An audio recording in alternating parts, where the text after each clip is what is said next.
Oh, good morning. It's a lot going on. It's a lot going on. It's a lot going on. And one of the things, so I had a conversation a few weeks back.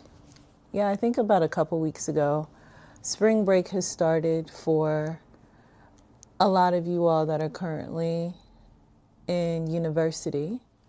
And I had the pleasure of being able to spend time with one of my younger cousins who's currently attending Howard.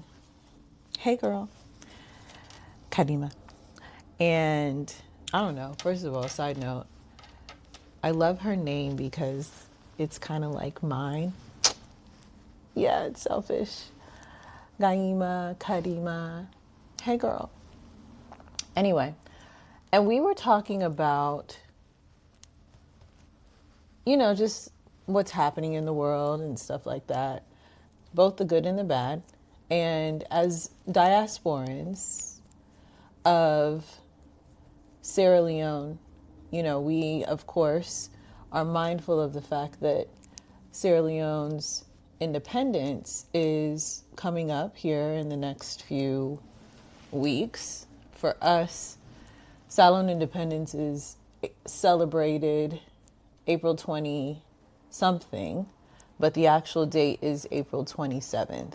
That being said, she had mentioned to me an observation that she had last year during the time of another West African country's Independence Day, and how tons of celebration in the diaspora, a lot of photo shoots and parties and different types of events. And the actual commentary that started coming out on social media really was more so from those that are based in the home country.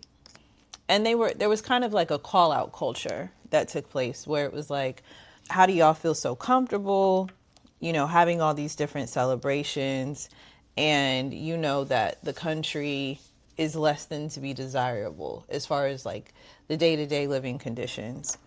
And I guess what my cousin had witnessed was there was just this discourse that took place, where it was like, well, we have the right to celebrate, we have the right to represent, the country of our origin, in a celebratory manner. And her takeaway was like there was like this lack of acknowledgement that things are really hard and there's a divisiveness as a result, I think, that ends up living because of just the sometimes unwillingness to just acknowledge the true day-to-day challenges. And like both sides, I think, could definitely argue, right? So that being said, it's made me really start thinking, because historically I have either been a curator or participated in an event that's being curated to essentially commemorate the Independence Day associated with Sierra Leone. And if I'm not mistaken, I think this year is the 65th year. And so for some, depending on what your care is around numbers, that means something. And so we got to do it big. We got to do it this. We got to do that. Yet our people, many of them, not all, many of them though, are in conditions that would be considered deplorable. And so what does this mean? How do you celebrate? How do you celebrate? How do you give reverence? How do you do this and balance by also acknowledging where things are truly? We saw this years ago where this became a public kind of cry with Nigeria when SARS was, making its way through the different social media platforms and bringing awareness to police brutality that occurs within various spaces within the country of Nigeria. And we saw social media platforms by celebrities being utilized to highlight the awareness around that. And then it fizzled off and it went away. I know I recall speaking about that in that particular time period, probably somewhere here on my IG. Bottom line though is, now that, many of us are in these various new areas of our lives where we are parents, we're aunts, uncles, godparents, grandparents, etc., there becomes this new lens where we're very much hyper focused now on what are we going to deliver for our children? What are we going to do to highlight our culture, celebrate the culture that we come from, but how do we do that in a way that also doesn't, we can pay reverence, but we do so without offending our home-based family members? How do we do that? What's the balance? How do we achieve that?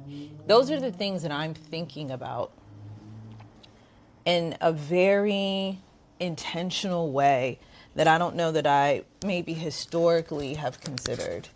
I don't claim to be the end all, knowing of all things by any means. I too am trying to figure out what does that actually mean, and then how do we deliver on these types of events in a way that is meaningful and helps to create awareness about the country and the culture that we essentially come from, without seeming like we're being ignorant and oblivious, or we're in denial about the challenges. Those are the things that are currently on my mind around how do I do this? How am I intentional in what I participate in? And how do I do so in a manner that ultimately, I feel good about wholeheartedly? I think everybody's heart posture is different, right? Some of us and our heart posture when it comes to these topics aligns more than others. I can respect the differences. I can respect the vantage points.